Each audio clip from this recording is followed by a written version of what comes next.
आप सभी का स्वागत है कैटलिस्ट एजुकेशन के इस यूट्यूब चैनल में। मैं हूं रोशन सिंह, आपका जीएस गुरु। और आज इतिहास सीरीज का तीसरा सेशन शुरू कर रहे हैं। आप सभी बच्चों ने बहुत ज़्यादा प्यार दिया, बहुत ज़्यादा सपोर्ट किया, सहयोग किया, जिसके लिए सभी को दिल से धन्यवाद। बस आप सभी विद्यार्थियों से आग्रह रहेगा कि जब वीडियो स्टार्ट करें तो एक बार लाइक का बटन सब मिलकर ज़रूर दबाएं, और जब कंटेंट अच्छी लगे तो अपने मित्रों तक 10-10 मित्रों तक इस लिंक को एक बार शेयर करें। लाइक करने से हम और आप एकदम दिल से दिल जुड़ जाएंगे और फिर मेहनत लगातार करेंगे। तो शुरुआत करते हैं बिना विलंब किए हुए। सबसे पहला सवाल आती है कि एक व्यक्ति है चरक और एक है नागा अर्जुन, और ये प्रश्न देता है कि चरक और नागा अर्जुन किसके दरबार की शोभा थे, मतलब किसके दरबार में रहते थे। तो चरक और नागा अर्जुन जो थे वो रहते थे कनिष्क के दरबार में। आपसे कभी सवाल करे कि बताओ चरक और नागा अर्जुन किसके दरबार में रहते थे, तो उसका सही आंसर बताओ आता है क्या? कनिष्क के दरबार में। कनिष्क के दरबार में चरक और नागा अर्जुन रहते थे। अब यहाँ पर ध्यान देना है, जो चरक हैं, चरक के द्वारा एक पुस्तक लिखा गया था और उस पुस्तक का नाम था चरक संहिता। हमेशा ध्यान रखना है, चरक के द्वारा कौन सा पुस्तक लिखा गया? चरक संहिता। चरक संहिता पुस्तक लिखा गया, पुस्तक लिखा गया, चरक संहिता पुस्तक लिखा गया। और यहाँ पर ध्यान देंगे कि नागा अर्जुन है। नागा अर्जुन, आपको जानना होगा कि नागा जो अर्जुन थे ये बौद्ध धर्म को मानते थे। पूछेगा नागा अर्जुन किस धर्म से संबंधित थे? बौद्ध धर्म से। लिख सकते हैं या बौद्ध धर्म से, बौद्ध धर्म से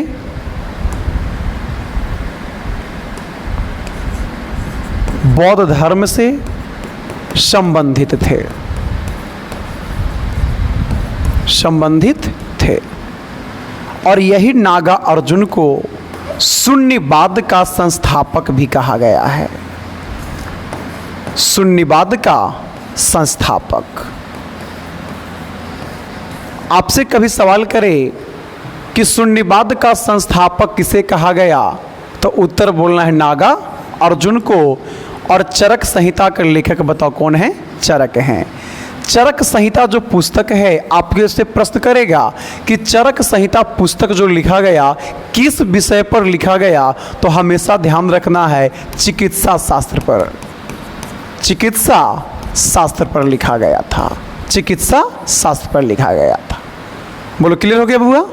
तो अगर सबका आज के बाद कभी सवाल आ जाए कि चरक और नागा अर्जुन किसके दरबार में रहते थे, तो कनिष्क के दरबार में रहते थे। नेक्स्ट क्वेश्चन करें। अगली क्वेश्चन आती है,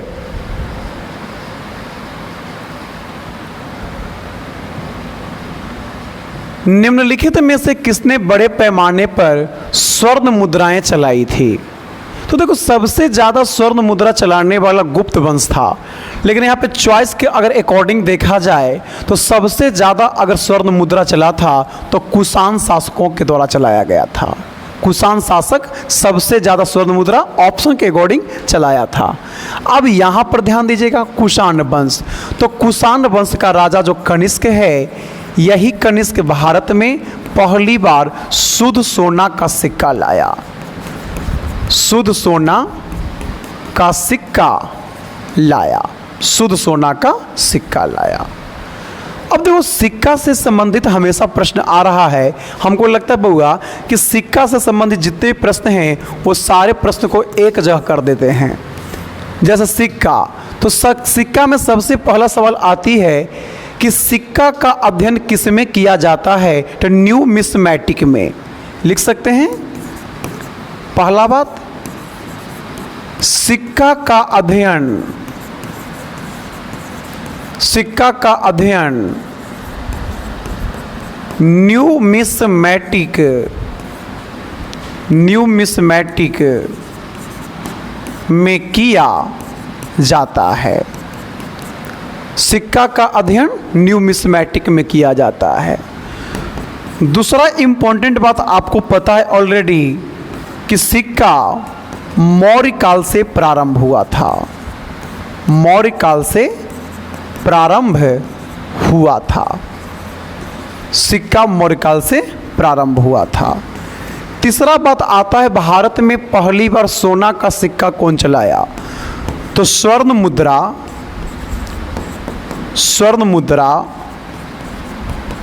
सर्वप्रथम मिनांडर चलाया।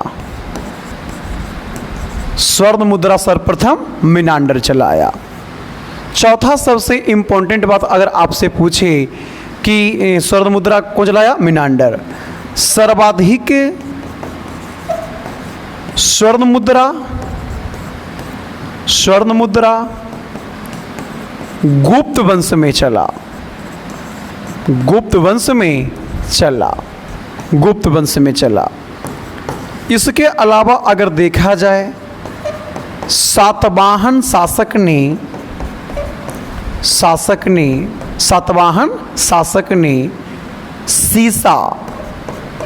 सीसा एवं प्रोटीन का सिक्का चलाया। तो ऐसे अगर पढ़ोगे ना तो कभी तकलीफ नहीं होगा। ये जो सवाल है आपका मोस्ट इम्पोर्टेंट है, सिक्का का अध्ययन यहाँ किया जाता है। तो सिक्का का अध्ययन न्यूमिस्मैटिक में किया जाता है। तो यहाँ पे ऑप्शन के अकॉर्डिंग का आंसर क्या होगा? तो आपका आंसर होगा कुशाण शासकों ने। मतलब आराम से क्या करना है बुआ, पूरी बात को लिखते चलना है, जैसा कि हमने पहले भी समझाया है। Next question. मैक्सिमम एक पार्ट इतना ज़बरदस्त कर दिए ना कि अगला पार्ट में कुछ तो कुछ अपने आप क्वेश्चन टकराना शुरू हो जाएगा। यहाँ पे बहुत अच्छा सवाल है, बहुत सुंदर सवाल है। सवाल यहाँ पे कहता है बाबू कि भारतीयों के महान रेशम मार्ग किसने आरंभ कराया? तो रेशम मार्ग का शुरुआत जो हुआ था वो कनिष्क के समय में हुआ था। आज के बाद कभी भी सवाल आ जाए कि रेशम मार्ग का संबंध किससे है? कनिष्क से है। सबसे पहला बात जाने बाबू, यहाँ पर रेशम मार्ग है। रेशम मार्ग जो है, इसी रेशम मार्ग को एक और नाम से जानते हैं और इसी को सिल्क रूट कहते हैं। अंग्रेजी में इसको क्या बोलेंगे? सिल्क रूट कहेंगे। और ध्यान रखना कि सिल्क रूट या रेशम मार्ग का जो संबंध है बताओ किससे है? कनिष्क से है। कनिष्क से संबंधित है। कनिष्क से संबंधित है। आप हमेशा अब ध्यान रखना है बाबू कि जो रेशम मार्ग जो है कनिष्क से संबंधित है। रेशम मार्ग कहाँ से कहाँ तक था? तो ध्यान दीजिएगा कि रेशम मार्ग जो था वो चीन से लेकर रोम तक था। चीन से रोम तक था। बताओ कौन मार्ग था? तो बोलना है क्या? रेशम मार्ग। अब देखो बउआ, यहाँ पे सबसे इम्पोर्टेंट एक शासक का नाम है और उस शासक का नाम है कुमारगुप्त। इसमें अगर प्रथम लगा दें तो कोई दिक्कत नहीं है। कुमारगुप्त प्रथम। तो देखो कुमारगुप्त प्रथम जो है काफ़ी इम्पोर्टेंट यहाँ पे हो जाएंगे। कुमारगुप्त प्रथम। और यही कुमारगुप्त प्रथम का एक मंदसौर अभिलेख है। कौन अभिलेख है बाबू? मंदसौर अभिलेख। कुमारगुप्त प्रथम का मंदसौर अभिलेख है। मंदसौर अभिलेख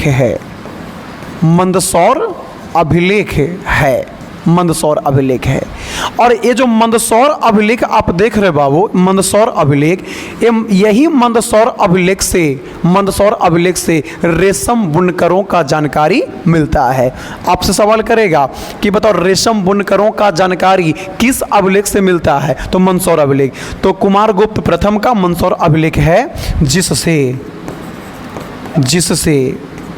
रेशम बुनकरों का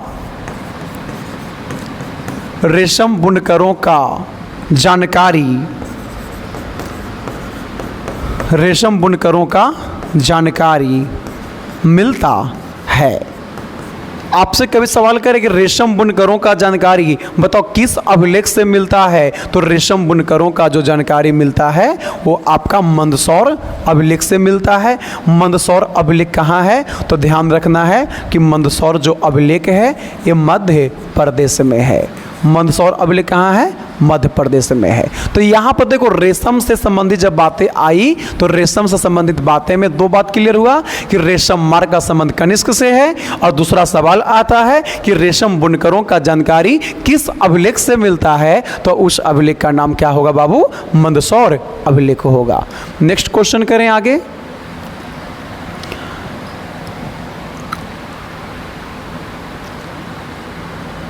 यहां पर सबसे अच्छा सवाल आता है कि शुंग वंश के बाद, यानी शुंग वंश का जब पतन हो गया था तो शुंग वंश के बाद किस वंश का शासन चला था, तो शुंग वंश के बाद भारत में जो शासन व्यवस्था आई थी वो सातवाहन वंश का आया था। कौन वंश का आया बाबू, कर्ण वंश का। शुंग वंश के बाद कौन वंश आया, कर्ण वंश का शासन आया था। शुंग वंश के बाद कर्ण वंश का शासन आया। शुंग कण्व, ध्यान रखना, कण्व पहला बात इसमें है, कण्व वंश, कण्व वंश का संस्थापक, कण्व वंश का संस्थापक वासुदेव कण्व था। वासुदेव कण्व था। कण्व वंश का संस्थापक कौन था, वासुदेव कण्व था। अगर दूसरी बात यहाँ पर देखा जाए तो गुप्त वंश आती है। गुप्त वंश का संस्थापक, गुप्त वंश का संस्थापक श्रीगुप्त था। श्रीगुप्त था। फिर कौन वंश है का चॉइस दिया है, सातवाहन वंश। और ध्यान रखना कि सातवाहन वंश का जो संस्थापक था सिमुख था। सातवाहन वंश का संस्थापक सिमुख था। सिमुख था। तो यहाँ पे ये सब जो लाइन है वो काफ़ी इम्पोर्टेंट है। तो अगला नेक्स्ट क्वेश्चन देखें। जहाँ पे क्वेश्चन बनेगा वहाँ पे क्वेश्चन भरपूर बनाएंगे, जहाँ पे क्वेश्चन नहीं बनेगा हम लोग आगे की ओर बढ़ेंगे।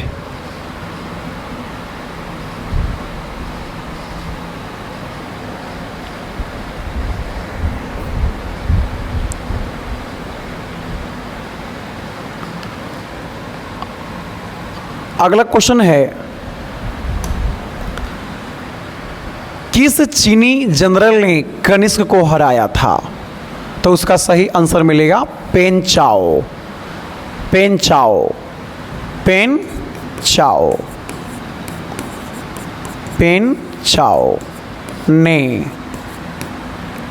कनिष्क को पराजित किया था। ये सीधा प्रश्न कभी मिलता है, इसका कोई विस्तार उल्लेख नहीं मिलता है। जहाँ सीधा प्रश्न मिलता है वहाँ पर सीधा करवा के हम लोग आगे बढ़ते चलेंगे। नेक्स्ट क्वेश्चन देखें।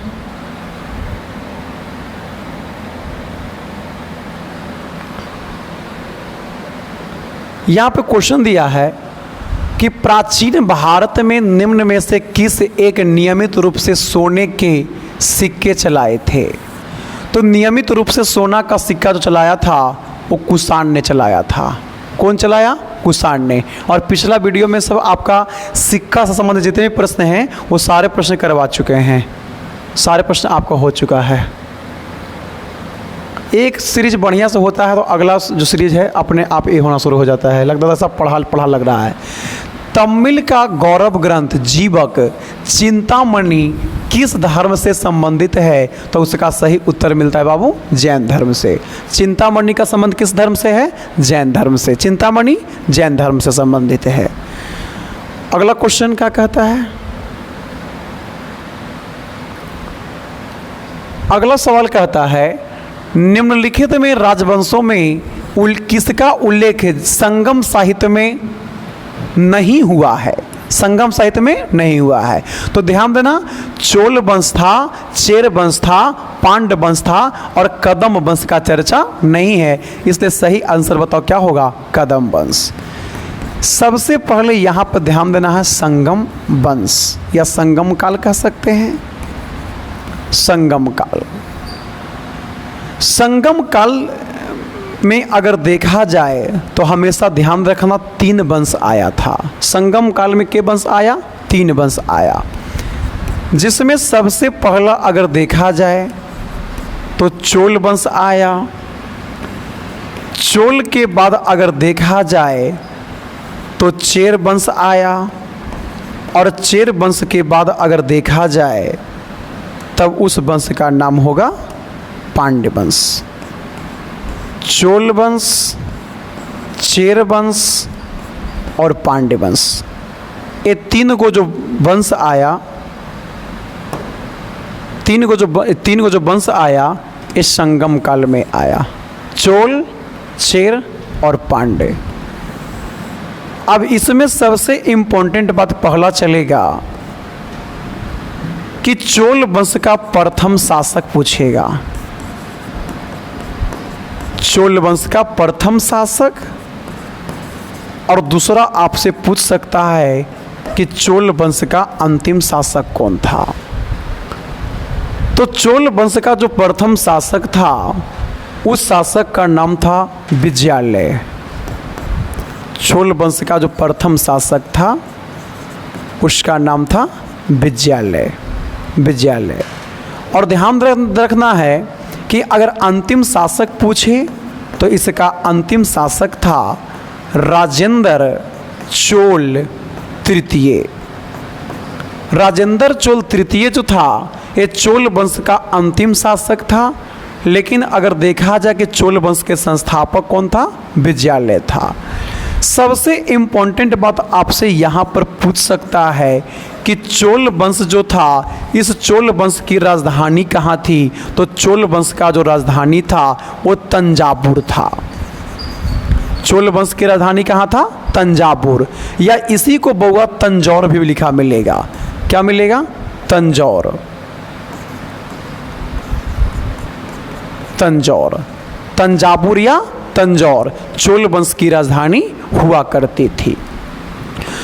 दूसरा फिर हम लोग देखेंगे यहाँ पर कि चेर वंश आया, तो उसी प्रकार यहाँ भी देखना है। सबसे पहले चेर वंश का प्रथम शासक और दूसरा देखना है चेर वंश का अंतिम शासक। प्रथम शासक और अंतिम शासक। तो पहला बात आपसे पूछेगा कि चेर वंश के संस्थापक अर्थात चेर वंश का पहला शासक कौन था? तो चेर वंश का जो प्रथम शासक था उसका नाम था उदयन जेरल। उदयन जेरल। चेर वंश का प्रथम शासक कौन था? उदयन जेरल था। उदयन जेरल था। लेकिन अगर आपसे सवाल करें कि चेर वंश का अंतिम शासक के रूप में कौन रहा, तो उसका नाम रहता है चेरमन पेरुमल। चेरमन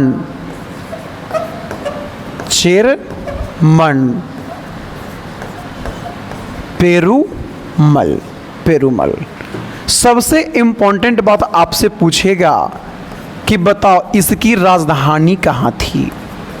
राजधानी यानी जो चेर वंश आया, इस चेर वंश की राजधानी कहाँ थी? तो चेर वंश की जो राजधानी हुआ करता था वो वंजी हुआ करता था। चेर वंश की राजधानी कहाँ थी? वंजी था। चेर वंश की राजधानी वंजी था।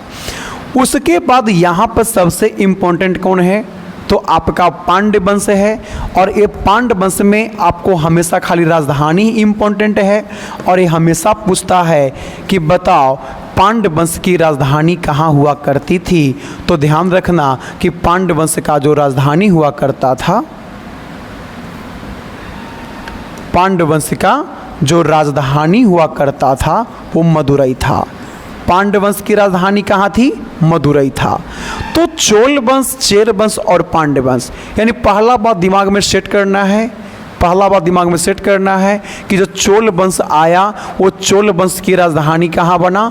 तंजावुर बना। जो चेर वंश आया इसकी राजधानी कहाँ बनी? वंजी बना। और जो पांड्य वंश आया इस पांड्य वंश की राजधानी कहाँ बना? मदुरई बना। तो 3 गो जो वंश आया ये आपका कहाँ आया? संगम काल में आया। संगम काल में कोई कदम वंश का कोई चर्चा नहीं किया गया है। बोलो बच्चे, लाइन क्लियर हो गया? जहाँ कंसेप्ट रहेगा पूरा कंसेप्ट हम लोग चर्चा करेंगे। नेक्स्ट क्वेश्चन करें बाबू, एकदम आराम से क्या करना है, वीडियो को रोकना है, पढ़ना है, फिर आगे बढ़ना है। और आप लोग जैसा प्यार दे रहे हैं कार्य करने पर हम लोग बाधित हो जाते हैं। अगला प्रश्न आता है कि गुप्त वंश का वह राजा कौन था जिसने हुनों को भारत पर आक्रमण करने से रोका था? तो हुनों को भारत पर आक्रमण करने से रोकने वाला अगर कोई शासक था तो उस शासक का नाम था स्कंद गुप्त था। क्या था बाबू? स्कंद गुप्त था। चंद्रगुप्त प्रथम जो है इसमें आपको पता है कि यही चंद्रगुप्त प्रथम ने गुप्त संवत का शुरुआत किया था। गुप्त संवत का शुरुआत किया था। और समुद्रगुप्त में पता है आपको कि इसको भारत का नेपोलियन कहा गया है। ये सब हो चुका है, भारत का नेपोलियन कहा गया है, भारत का नेपोलियन। समुद्रगुप्त जो था इसको धारणबिंद कहा गया। इसका मुख्य उद्देश्य था धारणबिंद का उद्देश्य था, धारणबिंद का उद्देश्य था। अब आपसे सवाल करेगा कि धारणबिंद क्या होता है? तो धारणबिंद का जो अर्थ होता है बउआ वो होता संपूर्ण पृथ्वी को बांधना उद्देश्य था, जिसका अर्थ है संपूर्ण पृथ्वी को बांधना, संपूर्ण पृथ्वी को बांधना समुद्र ये था। और यही समुद्रगुप्त काफ़ी इम्पोर्टेंट रहा था। ठीक है, तो आपसे कभी भी सवाल करे कि हुनों का पहला आक्रमण या सबसे ज़्यादा आक्रमण किसके समय में हुआ था, उस राजा का नाम था स्कंद गुप्त था, स्कंद गुप्त। अगला सवाल आता है बउआ कि गुप्त काल के सर्वाधिक लोकप्रिय देवता कौन थे? तो गुप्त काल के सबसे लोकप्रिय देवता थे, बताओ कौन थे? विष्णु थे। गुप्त काल के सर्वाधिक लोकप्रिय देवता कौन थे? विष्णु। इसमें कोई विस्तार चर्चा नहीं कर पाएंगे, कोई कंसेप्ट नहीं बनता है क्वेश्चन पर। अब देखो अगला सवाल है, वह प्रथम भारतीय विद्वान कौन था जिसने गणित को एक पृथक विषय के रूप में स्थापित किया? तो उसका आंसर बताओ क्या होगा? आर्यभट्ट। क्या होगा? आर्यभट्ट होगा। और आपको पता है आर्यभट्ट गुप्त काल के विद्वान थे, गुप्त काल के विद्वान थे। आर्यभट्ट गुप्त काल के विद्वान थे। और चंद्रगुप्त द्वितीय कोष्ठ में विक्रमादित्य के दरबार में रहते थे। कौन? आर्यभट्ट। और आर्यभट्ट में आपको पता है कि आर्यभट्ट ने शून्य का आविष्कार किया, शून्य जीरो का आविष्कार किया।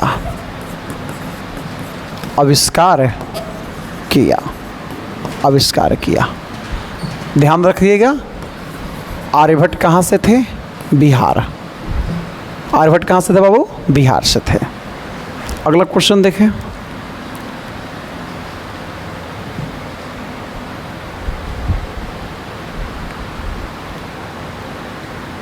यहां पे है अगला क्वेश्चन है, दिलवाड़ा मंदिर कहां पर स्थित है? तो देखो सी और डी में दोनों चॉइस एक ही है। ठीक है, तो इसमें एक मार लो। ठीक है, आबू पर्वत पर है, आबू पर्वत पर है। सबसे पहले बजानो दिलवाड़ा मंदिर, नाम है दिलवाड़ा मंदिर। दिलवाड़ा मंदिर आखिर है कहाँ पे? तो सबसे पहले जानना है कि दिलवाड़ा मंदिर जो है वो राजस्थान में है। कहाँ पे है? राजस्थान में। राजस्थान में माउंट आबू, राजस्थान के माउंट आबू लिख सकते हैं। यह राजस्थान के माउंट आबू में स्थित है। राजस्थान के माउंट आबू में स्थित है। राजस्थान के माउंट आबू में स्थित है कौन मंदिर? दिलवाड़ा मंदिर। दूसरा सवाल आपसे करेगा, ये पहला बात हो गया। दूसरा सवाल आपसे करेगा कि दिलवाड़ा का जो मंदिर है इसका निर्माण कौन करवाया? तो दिलवाड़ा के मंदिर का निर्माण करवाने वाला शासक जो थे वो बिमल शाह थे। लिख सकते हैं इस मंदिर का निर्माण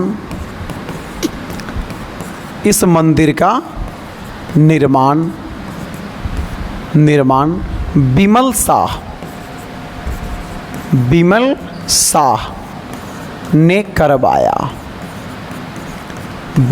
ने करवाया। तीसरी बात आपसे पूछेगा कि दिलवाड़ा का जो मंदिर है वो किस धर्म को समर्पित करता है? जैन धर्म को। लिख सकते हैं यह जैन धर्म का मंदिर है। यह जैन धर्म का मंदिर है जो संगमरमर से बना है। यह जैन धर्म का मंदिर है जो संगमरमर से बना है। संगमरमर से बना है। तो ये सब जो बात आएगी, बताओ कौन मंदिर में आएगा? दिलवाड़ा मंदिर। यानी सबसे इम्पोर्टेंट बात हुआ कि दिलवाड़ा का जो मंदिर है, बताओ कौन धर्म का मंदिर है? तो उस धर्म का नाम होगा जैन धर्म। और इसका निर्माण करवाने वाले जो शासक हुआ करते थे उस शासक का नाम था बिमल शाह ने करवाया था। बोलो लाइन क्लियर हो गया बच्चे? दिलवाड़ा का मंदिर, पारसनाथ का जो पर्वत है ये आपका झारखंड में है। पारसनाथ का पर्वत कहाँ है बाबू? झारखंड में है। बाकी इंदौर जो है ये आपका मध्य प्रदेश में है। मध्य प्रदेश में है। इंदौर में आप ध्यान रख सकते हो clean city of India. Bharat का सबसे स्वच्छ शहर के रूप में कौन जाना गया है? इंदौर को जाना गया है। इंदौर को। अगला क्वेश्चन क्या कहता है? हाँ, ये भी बहुत अच्छा सवाल है। एकदम बेसिकली चल रहे हैं हम लोग। जो बच्चे एकदम तैयारी जीरो से कर रहे हैं उनके लिए रिवीजन एकदम बहुत बढ़िया होगा, मज़ेदार होगा, है ना। यहाँ पे है खजुराहो, गलत लिखा हुआ है, खुजराहो लिख दिया, खजुराहो। तो खजुराहो स्थित मंदिर का निर्माण किसने करवाया था? तो इसका निर्माण जो करवाया था वो चंदेल शासकों ने करवाया था। कौन करवाया था? चंदेल शासकों ने करवाया था। सबसे पहली बात आती है बाबू खजुराहो मंदिर। खजुराहो मंदिर। तो खजुराहो के मंदिर में सबसे पहले सवाल पूछेगा कि खजुराहो का जो मंदिर है बताओ कहाँ स्थित है? तो ध्यान रखना मध्य प्रदेश के ग्वालियर में है। यहाँ लिख सकते हैं पहला बात मध्य प्रदेश के ग्वालियर में स्थित है। मध्य प्रदेश के ग्वालियर में स्थित है। पहला आ गया। दूसरी बात सबसे इम्पोर्टेंट आपसे पूछेगा कि खजुराहो का मंदिर कितना वर्ष पुराना है? तो लगभग 1000 वर्ष पुराना है। दूसरा बात लिख सकते हैं लगभग यह मंदिर 1000 वर्ष पुराना है। 1000 वर्ष पुराना है। तीसरा बात आपसे पूछ सकता है कि इसका निर्माण कौन शासकों ने करवाया? चंदेल वंश के शासकों ने करवाया था, जो हो चुका है। चौथा सबसे इम्पोर्टेंट बात पूछेगा कि खजुराहो का मंदिर किस भगवान को समर्पित करता है? तो इसमें मुख्य रूप से विष्णु भगवान हैं। लिख सकते हैं यह मंदिर मुख्य रूप से भगवान विष्णु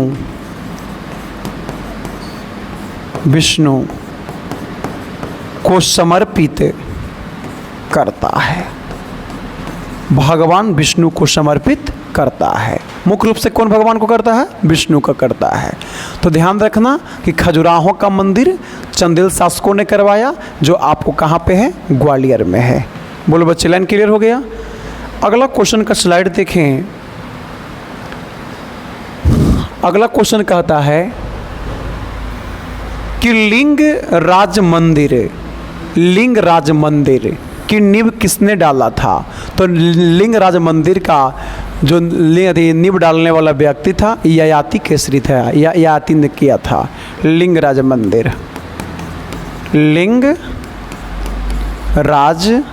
मंदिर सबसे इम्पोर्टेंट पूछता है कि लिंगराज का मंदिर कहाँ है? तो ध्यान देना है, उड़ीसा के भुवनेश्वर में है। यह उड़ीसा के भुवनेश्वर में स्थित है। उड़ीसा के भुवनेश्वर में स्थित है। बताओ कौन मंदिर? तो उसका नाम आता है लिंगराज मंदिर। अगला क्वेश्चन क्या कहता है? बहुत अच्छा। कहता उस शासक का नाम क्या है जिसने विजय स्तंभ का निर्माण कराया था? तो विजय स्तंभ का निर्माण करवाने वाला जो शासक था, उस शासक का नाम था राणा कुंभा। उस शासक का नाम बताओ क्या था? राणा कुंभा के द्वारा विजय स्तंभ का निर्माण करवाया गया था। राणा कुंभा के द्वारा विजय स्तंभ का निर्माण करवाया गया था। अब देखो, सबसे पहली बात आती है बच्चे, सबसे पहली बात आती है कि यहाँ पर आपका जो लगा हुआ है वो लगा हुआ है विजय स्तंभ। क्या है? विजय स्तंभ। सबसे पहली तो बात जानना है बच्चे कि विजय स्तंभ जो है बताओ स्थित कहाँ है? तो ध्यान देना है कि यह राजस्थान में है। यह राजस्थान के चित्तौड़गढ़ है। राजस्थान के चित्तौड़गढ़ में स्थित है। राजस्थान के चित्तौड़गढ़ में स्थित है। राजस्थान के चित्तौड़गढ़ में स्थित है। बताओ क्या बाबू? विजय स्तंभ है। दूसरी बात, पहला बात कंप्लीट हो गया। दूसरा बात आपको पता है कि विजय स्तंभ का निर्माण कौन करवाया? राणा कुंभा। विजय स्तंभ बहुत इंपॉर्टेंट है। विजय स्तंभ का निर्माण राणा कुंभा ने करवाया जो मेवाड़ का शासक था। अगर सब कभी भी सवाल करे कि बताओ राणा कुंभा जो था वो कहाँ का शासक था, तो उसका सबसे इम्पोर्टेंट आंसर क्या हो जाएगा? तो मेवाड़ का शासक था।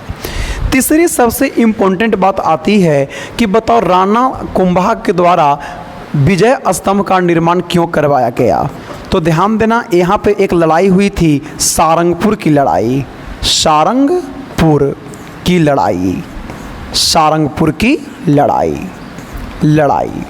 में विजय होने के बाद सारंगपुर की लड़ाई में विजय होने के बाद विजय स्तंभ बनवाया। विजय स्तंभ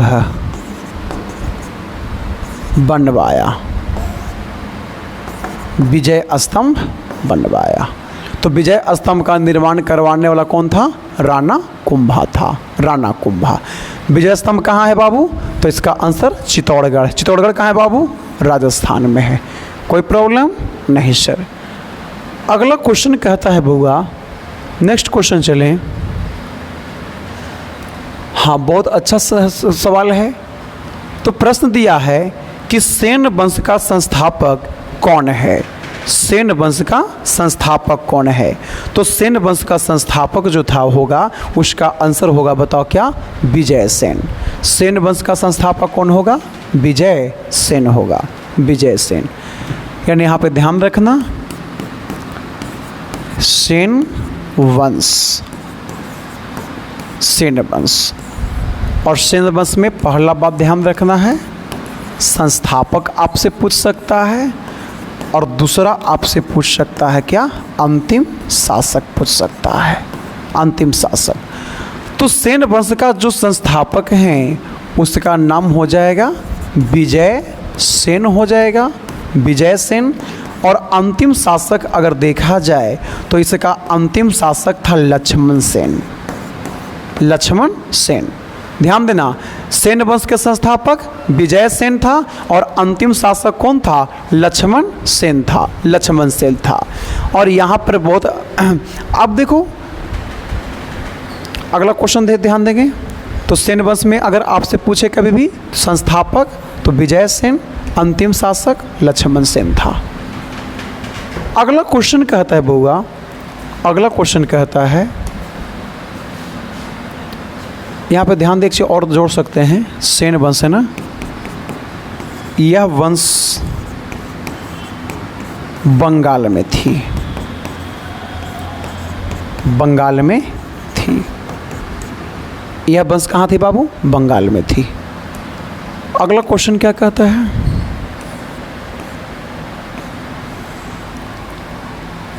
बहुत अच्छा सवाल है। पाल वंश का संस्थापक कौन था? तो पाल वंश का संस्थापक गोपाल था, पाल वंश का संस्थापक गोपाल था। अब देखो सबसे पहला यहाँ पे पाल वंश आ गया, पाल वंश। तो पाल वंश में सबसे पहला बात ध्यान रखना होगा कि पाल वंश का संस्थापक पूछेगा। दूसरा बात यहीं पे ध्यान रखना है कि पाल वंश का अंतिम शासक कौन था? तो पाल वंश का जो संस्थापक था उसका नाम था गोपाल था। पाल वंश का संस्थापक अगर देखें तो पाल वंश का संस्थापक कौन था? गोपाल था। और अगर देखें कि पाल वंश का अंतिम शासक कौन था तो पाल वंश का जो अंतिम शासक था उसका नाम था गोविंद पाल। गोविंद पाल जो था वो पाल वंश का अंतिम शासक था, संस्थापक कौन था? गोपाल था। सबसे इम्पोर्टेंट अगर आपसे पूछ सकता है कि पाल वंश की राजधानी कहाँ था, तो पाल वंश का जो राजधानी हुआ करता था वो मुंगेर था। पाल वंश की राजधानी आपसे पूछे कि पाल वंश की राजधानी कहाँ थी? मुंगेर। पाल वंश की राजधानी कहाँ थी? मुंगेर थी। पाल वंश की राजधानी मुंगेर थी। अब देखो ये जो धर्मपाल है इसमें आपको पता है कि धर्मपाल ने विक्रमशिला विश्वविद्यालय बनवाया, विक्रमशिला विश्वविद्यालय बनवाया, विक्रमशिला विश्वविद्यालय बनवाया। और आपको पता है कि विक्रमशिला जो विश्वविद्यालय है बताओ भारत के कौन सा शहर में है? तो उस शहर का नाम है भागलपुर में है। बताओ विक्रमशिला विश्वविद्यालय कहाँ है? भागलपुर में है, भागलपुर में है। बोलो क्लियर हो गया? तो यहाँ तक 17 नंबर सवाल तक आए। आगे क्वेश्चन क्या कहता है? आगे क्वेश्चन क्या कहता है?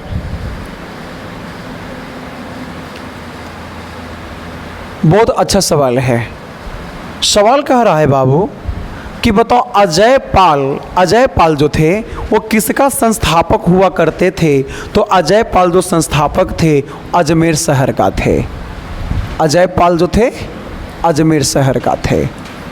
अजमेर का संस्थापक कौन है? अजय पाल। अजय पाल संस्थापक हैं। पाला कंप्लीट हो गया। यहाँ पर देखो भरतपुर है तो ध्यान रखना है सूरजमल, सूरजमल संस्थापक, जुड़ी हुई बात करेंगे हम लोग, है ना। भरतपुर के संस्थापक सूरजमल संस्थापक हैं। फिर इसके बाद क्या मिला बाबू? अलबर मिला, अलबर।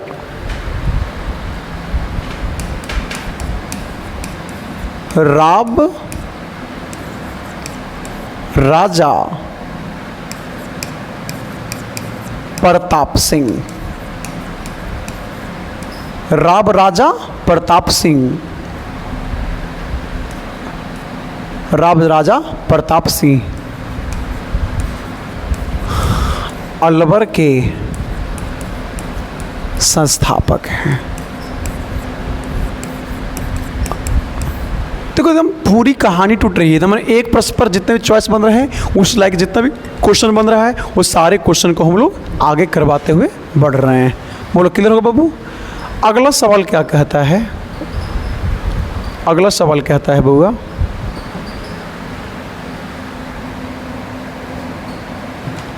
एक मिनट,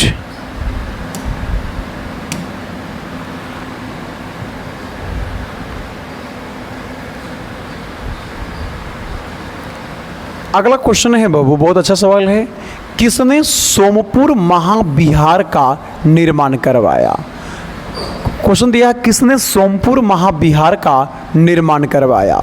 तो सोमपुर महाविहार का निर्माण करवाने वाला, सोमपुर महाविहार का जो निर्माण करवाने वाला शासक था, उस शासक का नाम था धर्मपाल था। शासक का नाम बोलो क्या था? धर्मपाल। सोमपुर महाविहार बौद्ध धर्म से संबंधित है, बौद्ध धर्म से संबंधित है, बौद्ध धर्म से संबंधित है। और दूसरा बात ध्यान रखना है कि सोमपुर महाविहार जो है बांग्लादेश में है। यह बांग्लादेश में, बांग्लादेश में स्थित है।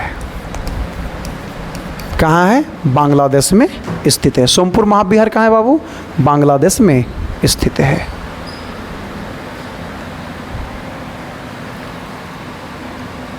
अभी हम चर्चा कर रहे थे, वही सेम क्वेश्चन आया हुआ है।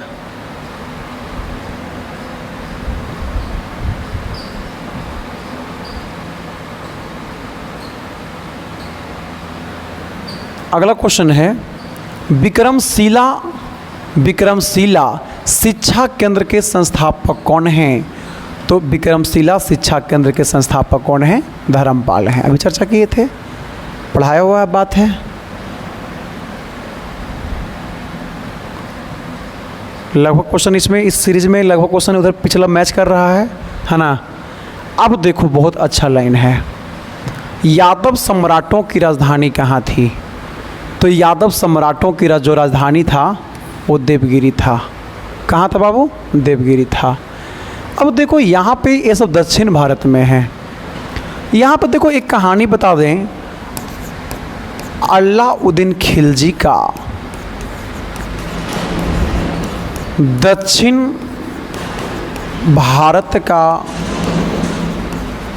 विजय अभियान,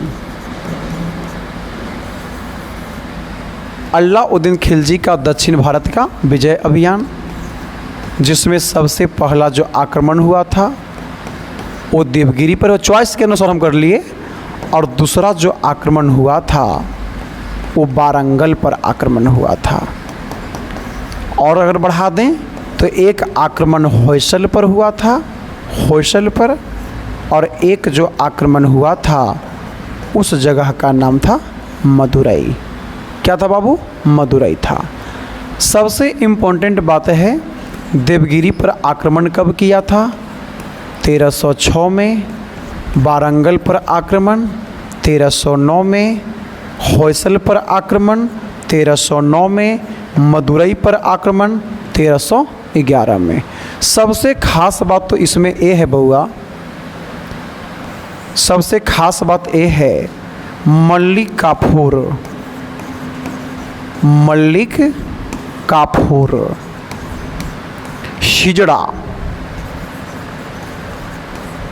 हिजड़ा सभी को जीत लिया था, सभी को जीत लिया था।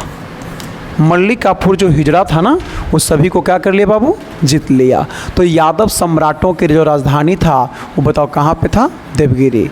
जब देवगिरी पर आक्रमण हुआ था तो यादव वंश से देवगिरी पर आक्रमण जब 1306 में हुआ था, 1306 में यादव वंश के शासक, यादव वंश के शासक रामचंद्र देव का शासन था। रामचंद्र देव का शासन था। क्लियर हो गया। तो जब भी कहे कि यादव सम्राटों की राजधानी कहाँ हुआ करता था, देवगिरी हुआ करता था, देवगिरी। कोई दिक्कत नहीं। अगला क्वेश्चन क्या कहता है,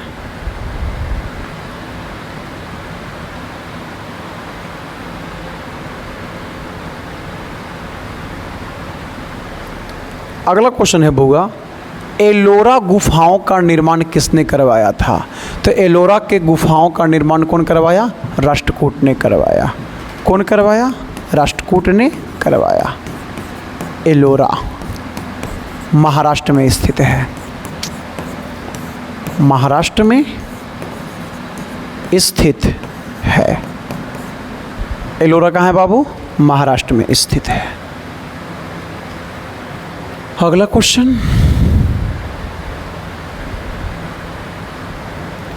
हाँ, इसमें सबसे देखो क्या है कि पल्लवों की राजधानी कहाँ थी, तो इसका सही आंसर क्या होगा? तो पल्लवों की राजधानी इनमें से कोई नहीं, पल्लवों की राजधानी इनमें से कोई नहीं थी। क्यों नहीं होगा? तो ध्यान देना, पल्लवों की राजधानी कांचीपुरम थी।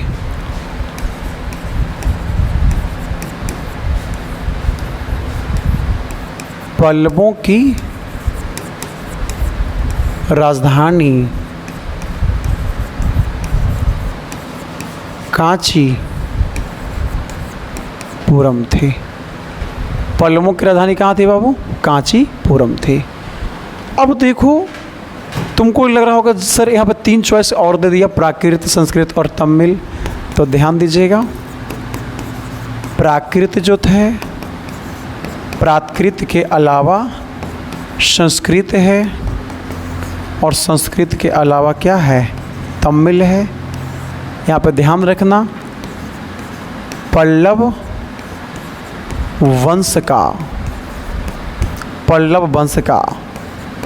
भाषा था। पल्लव वंश का भाषा। अगर आपसे सवाल करे कि पल्लव वंश का भाषा क्या था, तो पल्लवों का भाषा था, प्राकृत था, संस्कृत था और तमिल था।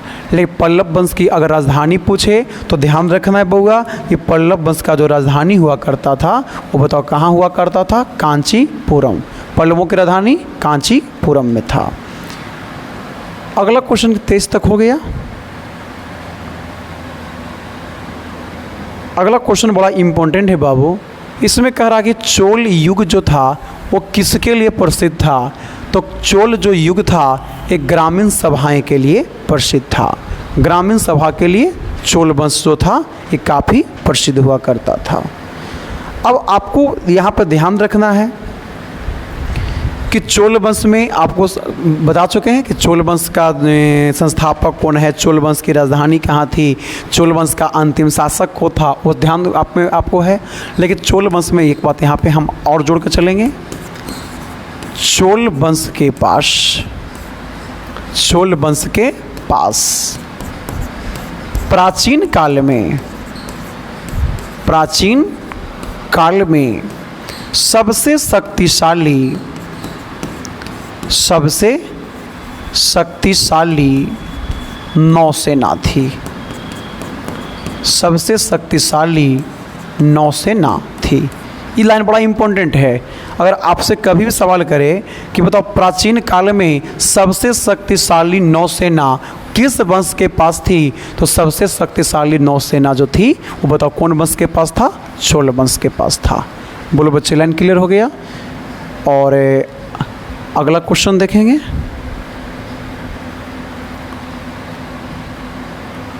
अगला क्वेश्चन कहता है कि चोल वंश के संस्थापक कौन हैं? तो आपको पता है कि चोल वंश का जो संस्थापक हैं विजयालय हैं।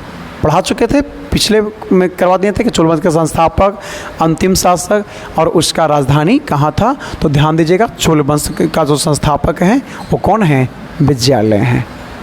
तो आज ही 25 प्रश्नों का सीरीज रहा। इसमें मैक्सिमम जो सवाल था, इसका जो डिस्कशन था वो पिछली की वीडियो में हो चुकी थी, तो आज थोड़ा जल्दी निकल गया। जहाँ पे क्वेश्चन थोड़ा सा नए पैटर्न का आएगा वहाँ पे विस्तार चर्चा और चलेगी। आज तक इतना ही, कल मिलते हैं फिर अपने समय से। तब तक के लिए सभी को धन्यवाद। शुभ रात्रि।